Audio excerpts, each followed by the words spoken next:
Hello friends, very good morning. स्वागत है आप सभी का हमारे अपने चैनल ऑनलाइन स्टडी पॉइंट में। और आज है 9 अगस्त। आज हम देखेंगे 9 अगस्त के महत्वपूर्ण करंट अफेयर्स को।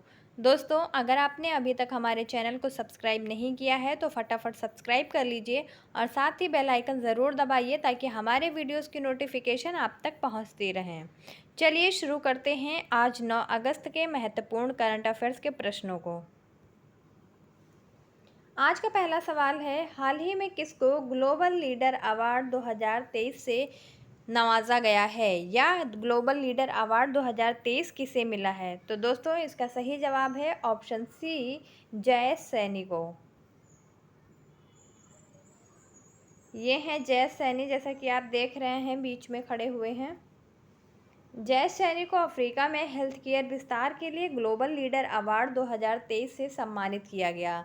जय सैनी के नेतृत्व में लाइफ केयर ग्रुप ने केन्या के 5 प्रमुख हिस्सों में अस्पतालों के साथ पूर्वी अफ्रीका में स्वास्थ्य सेवाओं का विस्तार किया है और अफ्रीका के विभिन्न क्षेत्रों में 10 और अस्पतालों की योजना बनाई है। इस समूह का लक्ष्य क्या है दोस्तों? तो इसका लक्ष्य है 2024 में एक उन्नत नर्सिंग प्रशिक्षण संस्थान शुरू करना।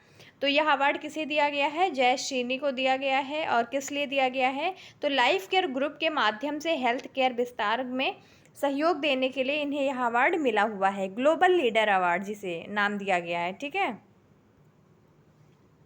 आइए देख लेते हैं 2023 में दिए गए कुछ प्रमुख पुरस्कारों को। 97 ग्रेट ज्ञानपीठ पुरस्कार किसे दिया गया है? दामोदर मौजो को। Grand cross of the legion of the honour जो फ्रांस का पुरस्कार है, यह किसे दिया गया है? नरेंद्र मोदी को। अंतर्राष्ट्रीय एनी पुरस्कार 2023 से किसे सम्मानित किया गया है? तो यह सम्मानित किया गया है थलिप्पल प्रदीप को।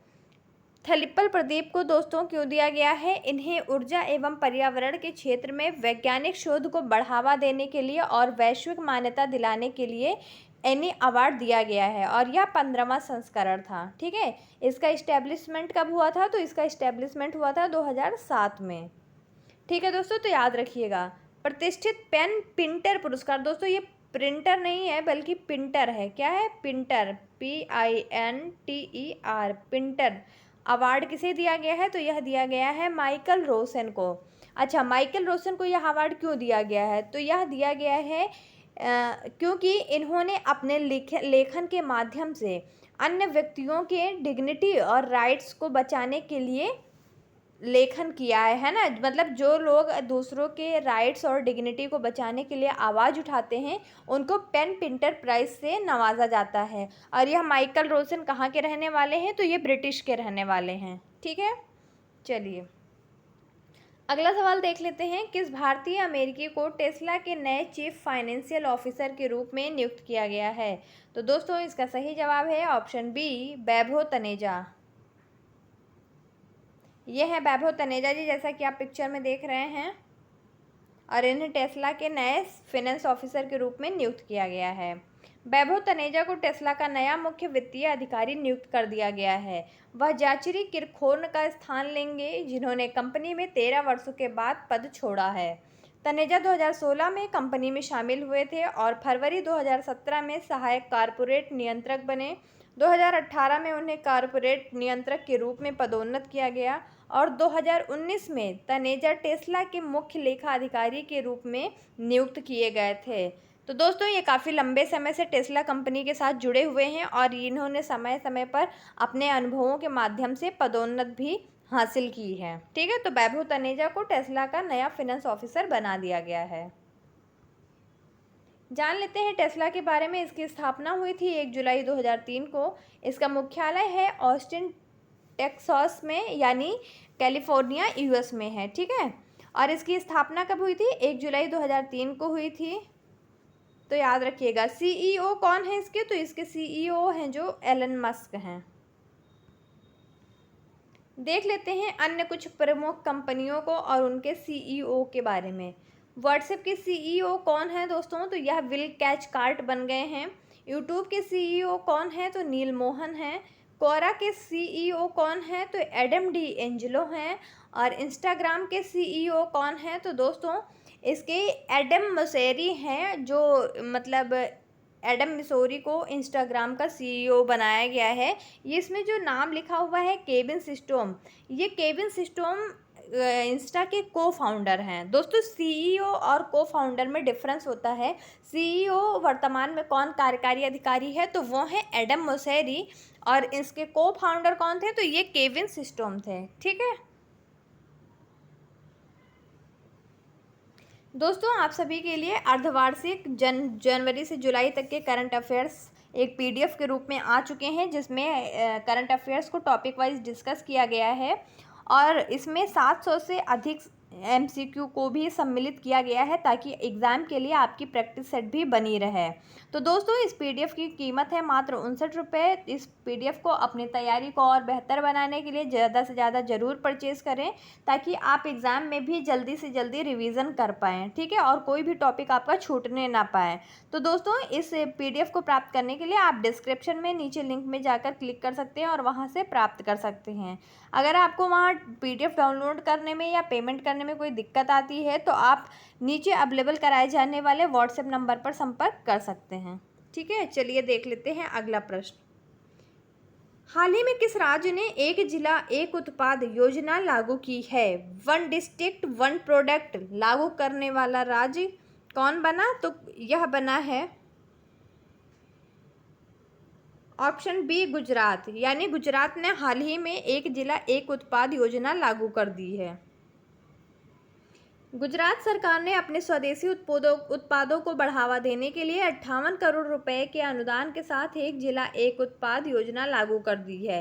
इस योजना के तहत राज्य के 21 जिलों से 25 से अधिक हस्तशिल्प उत्पादों का चयन किया गया है। इसका उद्देश्य जिले में निर्यात क्षमता वाले उत्पादों की पहचान करके देश के जिलों पर ध्यान केंद्रित करना है। तो इसका सही जवाब है गुजरात सरकार। जान लेते हैं गुजरात राज्य के बारे में कुछ तथ्यों को। राजधानी है इसकी गांधीनगर, मुख्यमंत्री हैं भूपेंद्र पटेल, राज्यपाल हैं आचार्य देवव्रत, लोकसभा सीट है यहाँ से 26 और यहाँ से राज्यसभा सीट कितनी है, तो ये है 11।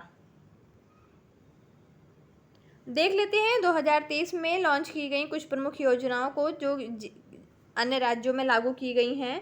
मातृभूमि योजना कहाँ से संबंधित है, तो यह उत्तर प्रदेश से संबंधित है।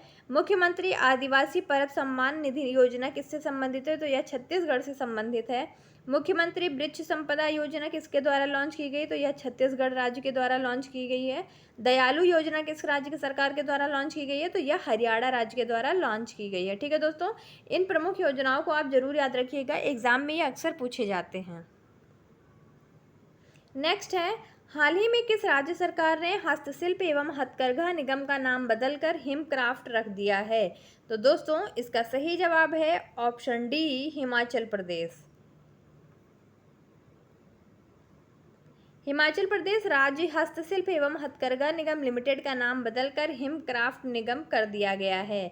यह घोषणा मुख्यमंत्री सुखविंदर सिंह सुक्खू ने शिमला में 9वें राष्ट्रीय हथकरघा दिवस समारोह के दौरान की। दोस्तों आप लोग बताइएगा कि राष्ट्रीय हथकरघा दिवस कब मनाया जाता है। ठीक है, कार्यक्रम के दौरान रिच पर एक प्रदर्शनी और गेटी थिएटर में एक फैशन शो का आयोजन भी किया गया है।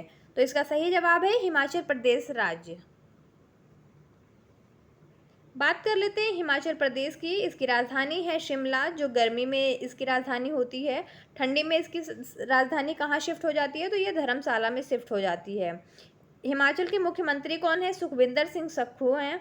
राज्यपाल कौन है, शिव प्रताप शुक्ला हैं। यहाँ से लोकसभा सीट कितनी है, 4। राज्यसभा सीट कितनी है, 3 है। चलिए देख लेते हैं 2023 में बदले गए कुछ प्रमुख नामों को। बांद्रा वर्सोवा सी लिंक का नाम बदल कर क्या रख दिया गया है, वीर सावरकर सेतु रख दिया गया है।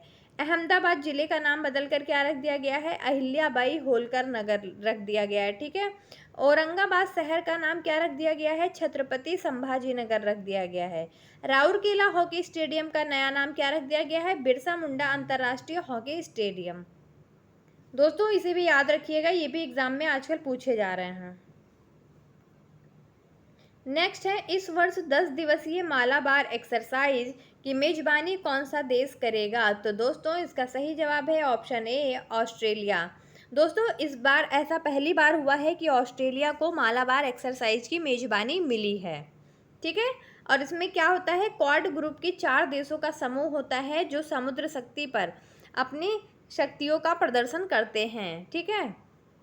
मालाबार एक्सरसाइज का नवीनतम संस्करण 11 से 22 अगस्त तक, दोस्तों ये 22 अगस्त तक है, 22 अगस्त को इसका समापन होगा। 22 अगस्त तक ऑस्ट्रेलियाई जल क्षेत्र में शुरू होगा, जिसमें संयुक्त राज्य अमेरिका, जापान, भारत और ऑस्ट्रेलिया की नौसेनाएं भाग लेंगी। मालाबार एक्सरसाइज की मेजबानी ऑस्ट्रेलिया को पहली बार करने को मिला हुआ है। मालाबार एक्सरसाइज की शुरुआत 1992 में भारत और अमेरिका के बीच हुई थी। जापान 2012 में इस एक्सरसाइज का सदस्य बना था। इसके बाद 2020 से ऑस्ट्रेलियाई नौसेना ने भी इसमें भाग लेना शुरू कर दिया है। तो दोस्तों इसका सही जवाब है ऑस्ट्रेलिया, और यह पहली बार है जब ऑस्ट्रेलिया को मालाबार एक्सरसाइज की मेजबानी दी गई है। जान लेते हैं ऑस्ट्रेलिया के बारे में। इसकी राजधानी है कैनबरा, मोनार्च है चार्ल्स तृतीय, प्रधानमंत्री हैं एंथनी अल्बनीज, और मुद्रा क्या है यहाँ की, तो ऑस्ट्रेलियन डॉलर है। आइए देख लेते हैं कुछ प्रमुख युद्धाभ्यासों को और उनमें सम्मिलित देशों को। समुद्र शक्ति अभ्यास किसके किसके मध्य होता है, तो भारत और इंडोनेशिया के बीच में होता है। अजय वारियर 2023 किसके बीच में हुआ, तो यह भारत और ब्रिटेन के बीच में हुआ। कोप इंडिया 2023 किसके बीच में हुआ, भारत और अमेरिका के बीच में। आर्कटिक चैलेंज सैन्य अभ्यास किसके मध्य हुआ, तो यह नाटो देशों के समूह के मध्य। दोस्तों आप लोग बताइएगा कि नाटो का फुल फॉर्म क्या होता है। ठीक है, कमेंट सेक्शन में अपना जवाब देते रहिए। मैं आप लोगों के कमेंट रोज़ रीड करती हूँ, और आप लोग जब जवाब देते हैं मेरे प्रश्नों का तो मुझे वाकई में बहुत खुशी होती है कि चलिए आप लोग इतना ज़्यादा इनिशिएट ले रहे हैं। ठीक है, तो आप लोग जवाब ज़रूर दीजिएगा। हाल ही में मैपिंग तिब्बत प्रदर्शनी का आयोजन कहाँ किया जाएगा, तो दोस्तों इसका सही जवाब है ऑप्शन सी, हिमाचल प्रदेश। हिमाचल प्रदेश के धर्मशाला में तिब्बत संग्रहालय में मैपिंग तिब्बत नामक प्रदर्शनी शुरू की गई है। प्रदर्शनी में 17वीं सदी से तिब्बत की ऐतिहासिक सीमाओं को दर्शाने वाले 42 मानचित्र शामिल किए गए हैं। आधुनिक कार्टोग्राफी प्रणाली के अनुसार तिब्बत का मानचित्रण 1914 के शिमला सम्मेलन तक ज़्यादातर पश्चिमी या चीनी लोगों द्वारा प्रकाशित किया जाता था। तो दोस्तों इसका सही जवाब है हिमाचल प्रदेश। नेक्स्ट है, हाल ही में भारतीय रेसलर ने विश्व अंडर 17 चैंपियनशिप में कुल कितने मेडल जीत लिए हैं, तो इसका सही जवाब है ऑप्शन सी, 11 मेडल्स। भारत ने 2023 विश्व कैडेट रेसलिंग चैंपियनशिप को समाप्त कर दिया, जो 17 वर्ष से कम उम्र के पहलवानों के लिए आयोजित किया गया था, और इसमें इन्होंने कुल 11 मेडल जीते हैं, जिसमें से एक गोल्ड भी था जो तुर्की के इस्तांबुल में आयोजित किया गया था। सविता, जो इस प्रतियोगिता में पहले चैंपियन के रूप में प्रवेश की थी, ने महिलाओं के 61 किलोग्राम वजन वर्ग में भारत के लिए एकमात्र गोल्ड मेडल जीत लिया है। तो यह एकमात्र गोल्ड मेडल किसने जीत लिया है, वो सविता ने जीता है, और यह किस गेम से संबंधित है, तो यह 61 किलोग्राम वजन वर्ग में रेसलिंग से संबंधित है। ठीक है दोस्तों, याद रखिएगा। देख लेते हैं कुछ प्रमुख खेल पुरस्कारों को जो 2023 में दिए गए हैं। संतोष ट्रॉफी 2023 किसको मिला है, कर्नाटक को। फ्रेंच ओपन 2023 से किसने जीता है, नोवाक जोकोविच ने। दोस्तों ये जोकोचिव नहीं, जोकोविच है। ठीक है। महिला आईपीएल 2023 किस टीम ने जीता है, मुंबई इंडियंस ने। रणजी ट्रॉफी 2023 की विजेता कौन है, तो सौराष्ट्र की टीम रही है। ठीक है। T20 क्रिकेट में अर्धशतक जड़ने वाले दूसरे सबसे युवा भारतीय कौन बन गए हैं, तो दोस्तों इसका सही जवाब है ऑप्शन ए, तिलक वर्मा। ये हैं तिलक वर्मा, जैसा कि आप पिक्चर में देख रहे हैं। भारतीय युवा बल्लेबाज तिलक वर्मा पुरुषों के T20 क्रिकेट के इतिहास में अर्धशतक जड़ने वाले दूसरे सबसे युवा भारतीय बन गए हैं। तिलक वर्मा ने वेस्टइंडीज के खिलाफ दूसरे T20 में यह उपलब्धि हासिल की है। तिलक वर्मा ने 41 गेंदों में शानदार 51 रनों की पारी खेली, और यह क्रिकेट के इतिहास में सबसे कम उम्र में अर्धशतक जड़ने का रिकॉर्ड भारतीय टीम के कप्तान रोहित शर्मा के नाम था अब तक। ठीक है, यानी भारतीय टीम के कप्तान रोहित शर्मा को पहला स्थान है, और दूसरे सबसे कम उम्र में अर्धशतक बनाने वाले कौन बन गए हैं, तो ये बन गए हैं तिलक वर्मा। रोहित शर्मा ने 20 वर्ष और 143 दिन की उम्र में अपना पहला अर्धशतक लगाया था। तो दोस्तों याद रखिएगा, पहले नंबर पे रोहित शर्मा है और दूसरे नंबर पे कौन बन गए हैं, तो ये तिलक वर्मा बन गए हैं। अगला सवाल है, भारतीय खेल प्राधिकरण द्वारा एशियाई खेलों में भाग लेने वाले एथलीटों पर बनाई गई शॉर्ट फिल्म का टाइटल क्या है? तो इसका सही जवाब है दोस्तों ऑप्शन सी, हल्ला बोल। भारतीय खेल प्राधिकरण यानी साई, साई का फुल फॉर्म क्या होता है दोस्तों? तो स्पोर्ट्स अथॉरिटी ऑफ इंडिया ने umbrella programme cheer for India के तहत एशियाई खेलों के लिए आयोजित किए जाने वाले एथलीटों की यात्रा पर एक शॉर्ट फिल्म सीरीज हल्ला बोल शुरू किया है। इस अभियान के तहत हांगजो एशियाई खेलों में भाग लेने वाले एथलीटों को एशियाई खेलों के बारे में जागरूक और प्रेरित किया जाएगा। साई ने कहा कि आने वाले हफ्तों में कुल 12 शॉर्ट फिल्में प्रदर्शित की जाएंगी। तो इसका सही जवाब है भारतीय खेल प्राधिकरण, और इसका जो टाइटल रखा गया है इस सीरीज का वो क्या नाम है? हल्ला बोल। बात कर लेते हैं साई की, स्पोर्ट्स अथॉरिटी ऑफ इंडिया की। तो इसकी स्थापना हुई थी 1984 में। इसका मुख्यालय है नई दिल्ली में, और इसके मिनिस्टर कौन है? तो ये हैं अनुराग ठाकुर। आज का हमारा आखिरी सवाल है, विश्व एथलेटिक्स चैंपियनशिप में भारतीय टीम का नेतृत्व कौन करेंगे? तो दोस्तों इसका सही जवाब है ऑप्शन ए, नीरज चोपड़ा। यह है नीरज चोपड़ा जी। इन्हें तो सब लोग पहचानते ही हैं। यह हमारे नेशनल जेवलिन थ्रोवर हैं, बहुत ही प्रसिद्ध खिलाड़ी हैं जेवलिन थ्रोवर के, और इन्होंने गोल्ड पदक भी जीता था ओलंपिक्स में, टोक्यो में जो आयोजित किया गया था। ओलंपिक चैंपियन भाला फेंक खिलाड़ी नीरज चोपड़ा 19 अगस्त से हंगरी के बुडापेस्ट में शुरू होने वाली विश्व एथलेटिक्स चैंपियनशिप में एक बार फिर भारत दल का नेतृत्व करेंगे। भारत विश्व एथलेटिक्स चैंपियनशिप में 28 सदस्यीय टीम के इस गेम से किसने अपना नाम वापस ले लिया है? तो तजिंदर पाल ने अपना नाम वापस ले लिया है। क्यों ले लिया है? क्योंकि इनकी कमर में चोट लग गई थी, इसलिए ये खेलने की हालत में नहीं थे, तो इन्होंने अपना नाम वापस ले लिया है। तो ये भी इम्पोर्टेंट हो जाता है आपके एग्जाम के लिए। दोस्तों देख लेते हैं 8 अगस्त के ऑलराउंडर रिवीजन को फटाफट।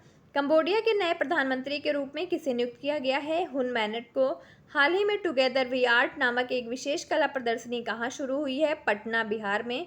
हाल ही में किसको नया सीबीआईसी का अध्यक्ष नियुक्त किया गया है? तो संजय कुमार अग्रवाल को नियुक्त किया गया है।